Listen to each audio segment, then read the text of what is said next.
pouvoir surnaturel. Je me suis souvent demandé pourquoi Christ n'a pas fait l'homme avec des pouvoirs surnaturels, vu notre faiblesse face à la force et à la violence de certains éléments de la nature depuis que le péché est entré dans le monde. Des efforts scientifiques sont en train d'être faits pour surmonter, entre guillemets, les limites de l'homme grâce à la technologie. Pourquoi l'homme est-il si faible? Le récit du Seigneur avec ses disciples dans la barque m'a donné une réponse que j'aimerais partager avec vous. Il est écrit: ce même jour, sur le soir, Jésus leur dit: passons à l'autre bord. Après avoir renvoyé la foule, ils l'amenèrent dans la barque où il se trouvait. Il y avait aussi d'autres barques avec lui. Il s'éleva un grand tourbillon et les flots se jetaient dans la barque au point qu'elle se remplissait déjà. Et lui, il dormait dans la poupe sur le coussin. Ils le réveillèrent et lui dirent: maître, ne t'inquiètes-tu pas de ce que nous périssons? S'étant réveillé, il menaça le vent et dit à la mer: silence, tais-toi. Et le vent cessa et il y eut un grand calme. Puis il leur dit: pourquoi avez-vous ainsi peur? Comment n'avez-vous point de foi? Ils furent saisis d'une grande frayeur et ils se dirent les uns aux autres: quel est donc celui-ci à qui obéissent même le vent et la mer? Marc 4, 35 à 41.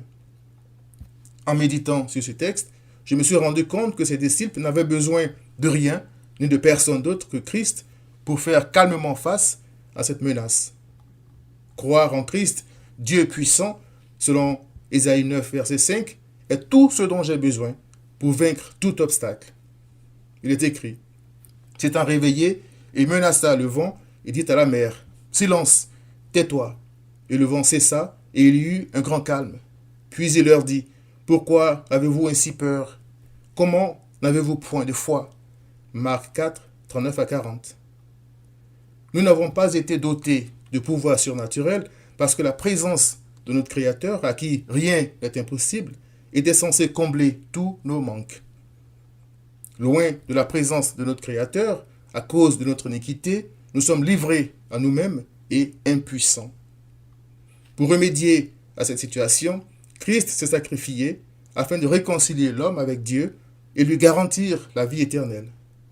Christ nous appelle à nous repentir et à croire en lui afin que nos péchés soient effacés et que des temps de rafraîchissement nous viennent de sa part. Acte 3, verset 19.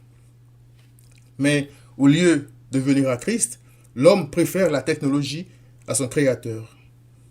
L'apôtre Paul a dit: si Dieu est pour nous, qui sera contre nous? Romains 8, verset 1. L'Éternel a pris la forme d'un homme. Il est venu racheter le pécheur. Quiconque renonce à la rébellion et croit en lui est sauvé et complet en Christ. Selon qu'il est écrit: vous avez tout pleinement en lui, c'est-à-dire en Christ, qui est le chef de toute domination et de toute autorité. Colossiens 2, verset 10.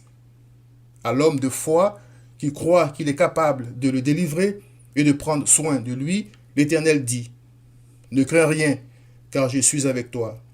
Ne promène pas des regards inquiets, car je suis ton Dieu. Je te fortifie, je viens à ton secours, je te soutiens de ma droite triomphante. Ésaïe 41, verset 10.